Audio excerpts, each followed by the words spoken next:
Hello, hello, lovely to have you here. In today's video, what I want to discuss is how we can learn to perceive the world more skillfully, and in particular, certain ways that we tend to misperceive the world in the Buddha's understanding. Now, in brief, what is perception? I've done a recent video about that. I'll leave it down below in the notes in case you haven't seen it. But in a nutshell, perception in Buddhism is our mental ability to interpret the world. We receive lots of information through all of our senses about the way things are, but what we actually experience through perception, through our perceptions, is not uninterpreted. It's already interpreted for us by the mind, by the brain. There's nothing we can do about that. That's just the way things are. So, for example, we don't just see a blooming, buzzing confusion of stuff around us and hear just a bunch of noise. We ordinarily experience, we see people, we see trees, we see cars, chairs, situations. We'll interpret those simply through our eyes. And in my last video, I discussed how you can take an example of a famous situation, such as the recent, well, not so recent, but in any event, a while back, the Dalai Lama's video of his interaction with a young boy. And different people will experience this very same interaction in completely different ways. This is just one example out of many. There are films about this, there's discussions. This is something that I think we all know about. So the world comes to us interpreted through our senses. That is perception. However, it's that interpretation that brings problems, because that interpretation is not always, indeed in many ways, not usually or hardly ever going to be very accurate. As well, these inaccurate perceptions tend to spur the mind in various ways, to obsess or ruminate about what we have perceived, to relate it to ourselves in various ways, and get upset about things in ways that are not helpful to us, that are not healthy. As the Buddha says, problems arise when a person is beset by concepts of identity that emerge from the proliferation of perceptions. So we perceive things, we obsess about them, we ruminate about them, and through that process arise these concepts of identity. The identity, the perceptions are where they stem from, these misperceptions, but then they rise into the level of being concepts, things that we think about, things that we grasp onto, things that make our lives more difficult. And these are known as the four inversions of perception, mind, and view, namely, first, taking impermanence as permanence, taking suffering as happiness, taking non-self as self, and taking non-beauty as beauty. So what I want to do here is to go through all four of these in sequence, just to sort of point out how each of them works. So the first is taking impermanence as permanence. That is, we tend, when we perceive things, to take them, that they're pre-interpreted for us, as things that are going to be stable, permanent, that are always going to be there.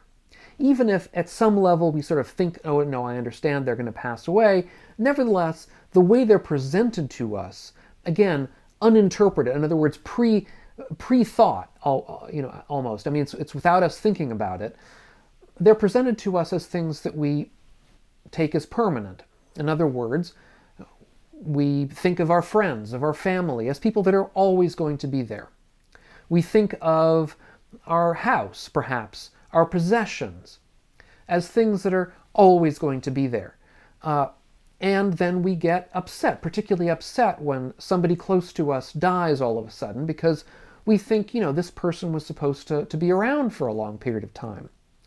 I can recall a family member of mine having that very experience. That, they expected somebody who was close to them to be around for a long time, and they all of a sudden were not. We had an experience recently, which I discussed on this channel, of a house fire. And our house that obviously we had expected to be around with all of its contents and everything, ended up, being almost destroyed. I mean, it was smoke damage that did it, but, we had to gut the whole thing and start again. I mean, these are all examples. And if you take your experience, your perception of these things at face value, then it's only going to cause you more suffering when these things actually do decay, change, and pass away. Taking suffering as happiness is the second one. Well, there are various ways that we think that things are going to make us happy or be examples of happiness to us when they aren't. Ownership is one perfect example. We think that owning things is going to make us happy. In fact, it very rarely does, and when it does, it only does for short periods of time. I think all of us have experienced, you go out to the store and buy something new, perhaps it's a new car, perhaps it's a book, perhaps it's a piece of technology, and of course, when you open the box, it makes you happy for a period of time, but then before you know it, the thing you've bought is either broken or useless now. It's something that's in the closet, something that needs to be tended to and kept up, something that becomes part of your routine that you have to worry about, take care of, curate. These are all, I think, experiences that we've had. Another a great example, I think, is intoxication in the general sense. Both physical intoxication in terms of drugs or alcohol, and mental intoxication, which in many ways can be just as bad, if not worse. Getting intoxicated with a particular ideology. We think of those things as happiness, that they will free us in a way. And, as I've said, for a time, they seem to be happy. They seem to produce happiness. But this is largely an illusion. In the longer term, intoxication only brings problems. If we're quote-unquote lucky, they're only problems for ourselves, but in the main, intoxication brings problems for those people around us as well. So we should always be careful of intoxicants of whatever sort. Third, taking non-self as self. This is in many ways the deepest, the most profound, and the most all-encompassing.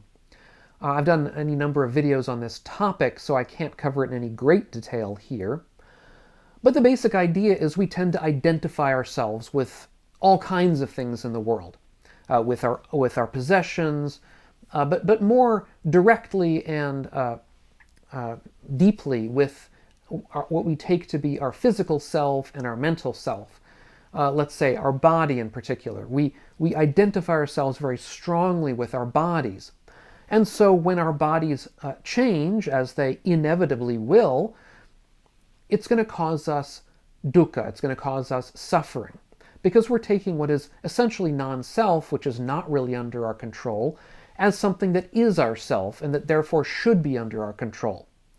So, for example, we get wrinkles, we begin to fail in some of our abilities, we get gray hair, and for many of us, that is a source of great sadness and something that we work very hard to overcome, but of course we know intellectually that we're not going to be able to overcome it forever because these things just get worse with time. And again, there's nothing wrong with trying to overcome them, I think, as long as you're doing it mindfully, with the understanding that this is only a temporary fix, but you want to keep your body going, as the Buddha said when he was very old, like a cart sort of going, kept together with straps. You sort of hold yourself together, but the point here is to be aware of our misperceptions here, of our misperceiving when we're taking our body or thinking that we're seeing our body as ours. Finally, taking non-beauty as beauty. When we see things in the world, we're captivated by what, after all, is only a very, very thin sort of attractive surface on something under that surface that's not particularly beautiful at all, that's some kind of a construction, whether it be a human body or a building or a piece of artwork, fancy object that we're thinking about buying. We tend to be captivated by surfaces. That's how vision works. And most of this, let's be honest, happens through the eyes, although there can be other examples of beauty as well. But all of these are superficial in a sense. They're all the sorts of things that captivate us, that make us desire them, and introduce greed into us for something that, when we really understand it at its depth, is not worth being greedy over. So these are 4 ways that perception can lead us wrong, that perception can be unskillful. And it's for reasons such as these that many Buddhists and certain schools of Buddhism tend to be deeply skeptical, even implacably opposed to perception as a whole, and to the concepts and verbalizations, ideas that perception produces in us. However, for the Buddha, at least in early Buddhism, that opposition didn't need to be the case. In other words, for the Buddha, perception could be a problem, but perception could also be a solution. That there were better ways, or at least ways that we could train ourselves to perceive the world more skillfully, so that we didn't fall into these very same traps. And indeed, after discussing these 4 inversions of perception, the Buddha went on to discuss 4 non-inversions of perception. That is, taking impermanence as impermanence, taking suffering as suffering, taking non-self as non-self, and taking non-beauty as non-beauty. Now, the question, I think, for us today is whether and to what extent we can actually train our perceptual apparatus to see in these ways through a practice of wisdom, so that we're not simply understanding that these things are true in an intellectual sense, but that their truth is actually revealed for us through our ordinary perceptions of the world. I think that's a tall order. It's a tall order to be able to see impermanence wherever we look, to be able to see the dukkha in all things around us, ordinarily at least.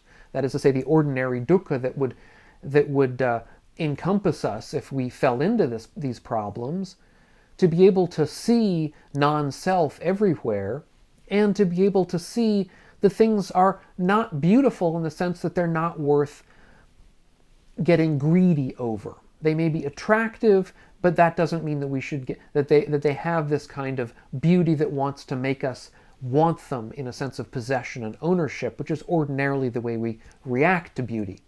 I think simply to understand this as a problem is indeed a beginning. So I would suggest spending time with your perceptions, particularly when you're in formal meditation, but also when you're out in daily life, because after all, our practice should be universal. It should be going on all the time to any extent that we can manage anyhow. And to witness in ourselves when these kinds of unskillful perceptions arise, or when at times we seem to be able to see through them. And you may only be able to see through them for a moment, but even so, that can be a moment of real benefit for us. Now, one example of a person, an interaction in early Buddhism, where the Buddha pointed our way through these kinds of perceptual problems, is precisely in a discussion with the wanderer Bahia. He gave a discussion to Bahia, a discourse, a very short, compact discourse to Bahia that sort of cut through a lot of Bahia's problems, or apparent problems, with this kind of papancha, or proliferation around these kinds of, presumably these kinds of unskillful perceptions. And I did a video about just that short discussion that the Buddha had with Bahia, and I'll leave a link to that video up here on the screen if you haven't seen it or would like to see it again. If you're getting something out of these videos of mine, consider taking a look at my Patreon page, which is linked here on the screen or down below, and see if you want to help support the channel. In response, I'll give you some interesting things in return. So go ahead and take a look, see what you think. And we'll catch you on the next one. Meanwhile, all of you, be well.